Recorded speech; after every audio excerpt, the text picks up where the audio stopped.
You are watching your award-winning cable access station, Channel 13 and 19, Athol Orange Community Television.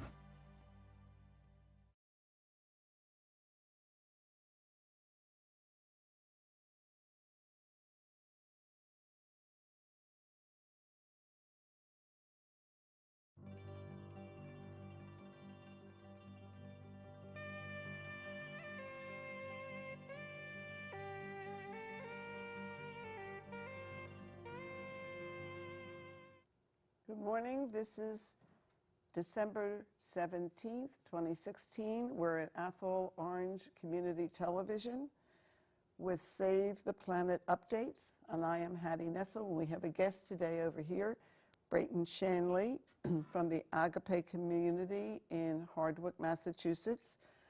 And Brayton will be sharing his trip with us from loading the straw bale truck in Gill, 26-foot truck with 238 straw bales heading to Dakota Access Pipeline. And he's going to tell you about that trip because he went on the entire trip with less than 24 hours notice. He was in the truck and on his way. So Brayton Shanley, thank you for coming to Stop the Pipeline, Save the Planet updates. Yes. Well, yeah, that was an opportunity that you made available, certainly, Hattie. Since the summer of this year, my heart was at Standing Rock. There is something very compelling about Native peoples leading a national movement. So inspired are they there and so clear about not allowing this pipeline to go forth. Drew people from all over the country, and I thought I would be one of them. So my heart has been there for all these months because my wife and I have a nonviolent community, intentional community dedicated to peace and the environment. It's not easy to get away in the fall. Some of our friends, our cohorts from other communities did go, and they reported back that just how spiritually profound it was, how morally strong it was, and what great leadership, nonviolent leadership, and prayerful leadership that these Native peoples offer out there. So you made the opportunity possible, and I was so eager to go, and eager to go with Tim, who is from the Peace Pagoda, Tim Bullock from the Peace Pagoda, and Nelia Sargent, who is an activist affiliated with peace groups and the Peace Pagoda. And so it was a natural. So off we went. We loaded the 27-foot bed up with 238 bales of straw, which was to capacity. So it was a very hard, heavy load and a very complete load. And I had never driven a truck like that before. I didn't want to admit that, but I had never driven a truck like that before. But Tim needed some help with the driving. And so I was glad to do that. So we spent 33 hours traveling out over 2 nights and 3 days.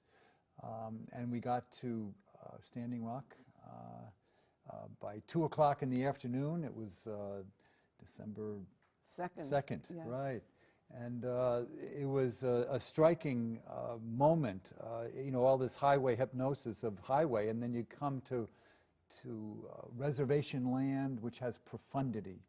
And then you come to this Bedouin tribe. You come around the bend, and you look down, and there's 10,000 people camped out in a 2-square-mile area in the middle of nowhere.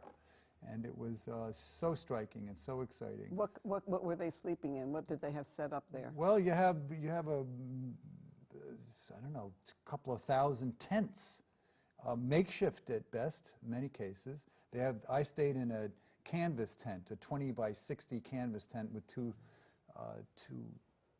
wood stoves that kept people warm, but there was every conceivable kind of tent, and it wasn't too cold yet. And teepees? And teepees, many yurts? teepees. And yurts, right? Wooden structures, there were yurts, but mostly flimsy-looking tents that people were rugged enough to survive in. And the word was that when you got there that you wouldn't be without a place to stay or without a heated place to stay. So they provided for, maybe there were 6,000 or 7,000 of us when we arrived, and then the vets came and added another 2,000, and then people came to be with them during the eviction, which was going to happen on Monday, the 5th, which never happened. So there was just many, many people who had come during that line in the sand. So it was very exciting to be there during that period. And what's the issue out there precisely? Well, the natives, the Native Americans have a sense of sacred land. They're probably the only really American people that have that sense of sacred land. Us people of white European descent really have lost the sense of the sacred. So they feel that pipeline going through their land and under their water is a violation of sacred land, and where the burial places of their ancestors, which is also sacred. The ancestors are sacred, and the burial places are sacred. So this is a desecration of the sacredness. And what about the water? And the water is life to the Winnemachone, right? That's their cry, that water is life, and water is also sacred. So the DAPL wants to dig underneath the Cannibal River. What does DAPL stand for? DAPL is the Dakota Access Pipeline Company, and so they are many billions of dollars into this pipeline that's running from North Dakota to Illinois.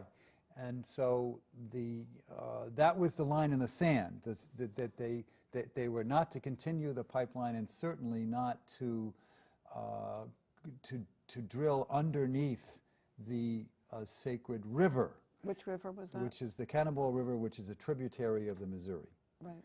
And so that was the issue. That was where they stood their ground, and that's what inspired everybody. We are not leaving until they stop this idea of digging, drilling underneath sacred ground. There's 7,000 of us. The day I left, David Archambault, who was the spokesperson for the Lakota people, said, there's 7,000 of us, and we are not leaving. And so that is that sort of absolute stance of protection of the sacred, which drew me. That was something that the Native Americans have known since we arrived in 1492, us people of white European descent. And what about treaties? Well, the treaties were violated, of course. There was many treaties saying that they were going to be treated fairly, the natives, and that they were going to get land and freedom to do their own thing. And then before you know it, even the Oceti Sakowin camp that was illegal, that the Army Corps of Engineers insist is their rights, not the Native American rights. So there's all sorts of broken treaties. The Native Americans still think that the treaty and the intentions of treaty is to be taken very seriously. So they stand by these treaties that have been broken, and they want to reverse them. And that's that's the lead that we were taken when we were out there. It's very clear that when you arrive, you're oriented that the spirituality, the morality, and the techniques and methods of Standing Rock is designed by Native Americans. And people who come, the 5,000 people who are of white European descent who come, who are white allies, as we say, we simply agree to the methods that are available to us. And it was easy to trust. So the day was very full. You get up at 6:30 for prayer. Then there was a walk to the water, a procession, women's walk to the water. So it held up Native women and women in general as water bearers, and then there were interfaith services. There was a 3-hour interfaith service that was leading up to this line of the sand, which was the eviction on Monday. This was Sunday.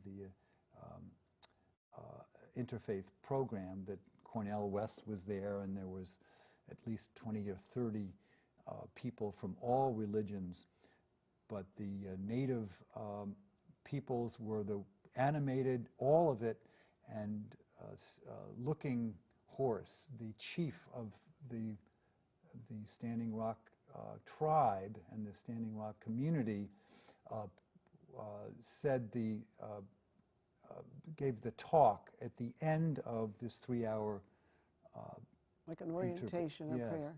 And he said that everybody who was here, which thousands of people who were attended, believed that life is sacred. That's what you are.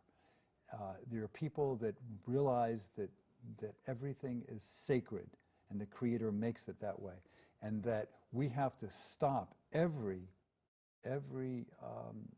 pollutant and every fracking that we can see. Every pipeline has to stop. And so he had the most radical message. It's not just Standing Rock. They're just ground zero. They're the ones that inspire people that they're not going to be driven off and they're not going to give up. And the fact that the veterans came, that was quite a story, to be nonviolent Yes. protectors of the people, Right. because there had been quite a violent attack on the people Yes. prior to that, Yes. where people really were injured, where a woman might be losing her arm, Right. it's not clear, Uh-huh. a woman lost her eye, Right. somebody had a heart attack, and the water cannons, so that people were in the 20-degree temperature, water cannoned, and there's compressor grenades and mace and dropping some kind of chemicals from airplanes, and a lot of injuries. And the road was blocked off, direct road to the hospital in the north was blocked off by the state, so they had to go an extra 2 hours to get anybody to the hospital. All this was going on prior. So that inspired General Wesley Clark's son, Wesley Clark Jr., to call for veterans to act nonviolently to protect that land. And maybe you have more to say about that. Right. It's odd to be with veterans, because our work has always been to resist and to protest the veterans work that's combat, especially.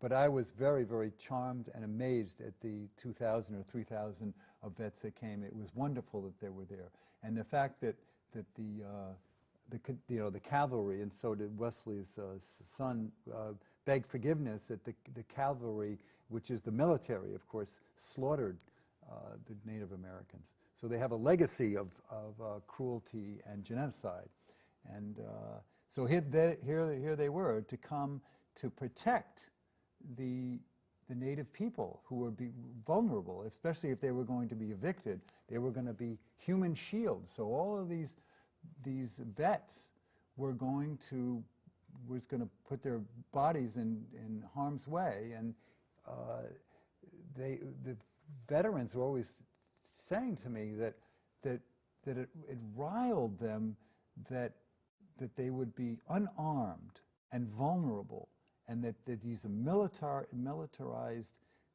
police would attack them, and that just it was a scruple that they had, that these veterans had, that if you're going to fight, both people should be armed, but these people were vulnerable, and so they were very, very outraged at the treatment of the Native Americans. I know that everybody was being given goggles to protect their eyes because of the mace. I mean, that's real, or mustard gas, whatever it was. Right. And ear protection because of the compressor grenades, which blow out your eardrums. And then they had on some protection. I saw the look like protective vests. Because they didn't know what they were going to come up against. Right. And then what happened? This is like quite the story. Yeah. So we all brought the riot gear that we went to, which was new, but that was they rescinded the you know, The eviction notice. right, Yeah. yeah. So that was the it turned into much more of a peaceful you know, scene there, and the vets did take they marked the tour, you know, they went to the pipeline and had a presence, and so it was a very powerful. And up until this time, the U.S. Army Corps of Engineers was allowing that pipeline to go right through native land Right. and right through the Cannonball River and the Missouri River. And the Missouri River is actually water for something like, I've read, 12 million people. Yes. And then at the last minute, Sunday afternoon, and they were supposed to be evicted on Monday, Right. the Army Corps of Engineers said they need a further study of the entire pipeline. And that could take months, a year, even, we don't know. Yeah. It's So it was kind of a miracle right. that was brought about by the spirit of people committed to water is life and the sacredness of life and the caring about the native treaties and The whole anything, scene the whole was scene. erupted in celebration, in victory. So Yeah. it was wonderful to be there for that, and the timing was just Amazing. was yeah. extraordinary. Well, thank you for coming and sharing with us your personal presence there Yeah. and your commitment to drive 38 hours Yes, with all right. this huge truck and bales of Right. straw And for it was insulation. very right. They were very Yeah. excited about straw. Straw is such a wholesome, economic, you know, just beautiful substance. Yeah. That made people very excited. Right. So So, thank you, Brayton Shanley, okay. for being with us. And we want to just alert you to the end notes today. We weren't able to play this for you, this song by Bob Dylan, by Patti Smith, but it's A Hard Rain's Gonna Fall, and we've got a site for you to catch that. And it was sung at the Nobel laureate's presentation to Bob Dylan in honor of his work. So thank you very much. Thank you, Hetty.